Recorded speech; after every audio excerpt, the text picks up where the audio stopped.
Okay guys, welcome back to the channel. Got something really cool for you today, and it's actually revisiting something I shared with you over the summer. I had more tracks than I showed originally with that $1 million audio system with the Acapella Sphaerons. I just didn't have time to do this comparison video that I wanted to do, where I put the same tracks on the Acapella Sphaerons as well as on his other system, the Pool House system, which had Acapella Triolons. I guess that's how you pronounce it. Both of them are mega dollar systems. I think the Triolons are $300,000. The Sphaerons are $1 million, or close to that. But what was cool about the comparison, to be honest with you, I wasn't all that wowed by the Triolon system and room at the time. I'm told now it's been upgraded even more so and competes favorably with the $1 million one. But at the time, I wasn't hearing that. And so when I played these tracks from Eric Clapton Unplugged, and that's what you're going to hear today, a comparison of similar tracks on both the Sphaerons and the Triolons. I think you'll hear as well that sometimes the dogma of diminishing returns doesn't always apply. There's always exceptions, because in my opinion, if I had cost no object budget, I would definitely hold out and get the Sphaerons versus the Triolons. But there's a macro point here, because none of us, at least most of us, are never going to be in that dilemma anyway of that kind of budget speaker to choose from. But even at a lower level, there are exceptions where diminishing returns, yes, in most cases in this hobby, you can get away with the more economical version and get 90% of the performance, if not more. But in the membership group, I have the WhatsApp group, as I've told you about, and we were discussing something similar that this macro point may apply to. And it has to do, at least for me, in my opinion, rel subs. For me, the only ones that I consider that I would buy myself, I hold out for the reference level, whether it's the rel 25, G1s, or now the 31, 32s, that sealed box, highly sophisticated cabinet design and everything, the size of the driver, everything, technology. For me, that's the point where I would buy a rel. At the smaller price points that I've owned rels, I wasn't all that happy with them. At even the value at their price point is okay, but for my taste and standards and what I expect, sometimes in this hobby, you can't get away with the lower one. It sometimes behooves you to hold out for something a little higher budget point, because the delta in performance is significant enough, depending on your taste and what your standards are and what you're used to. Sometimes that's the case. Not always. In most cases, law of diminishing returns does apply. But this is a good example to show you and let you hear for yourself how much better, at least I could tell, live, and hopefully you'll hear in these video clips, the Sphaerons at $1 million are compared to the Triolons at what, 300,000 or so. So without further ado, enjoy these clips, and I'll be back soon with a lot more. Yeah, maybe one. Two.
2.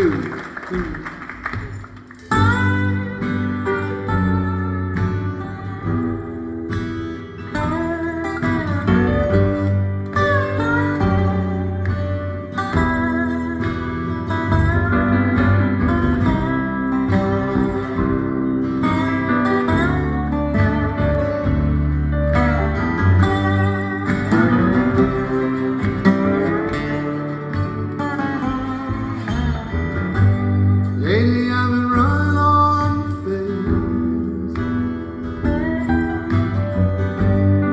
What else can a poor boy do? But my world will be right. Love comes over me.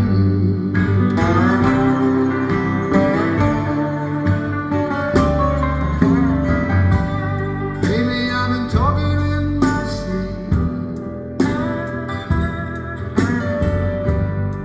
Can't imagine what I'd have to say.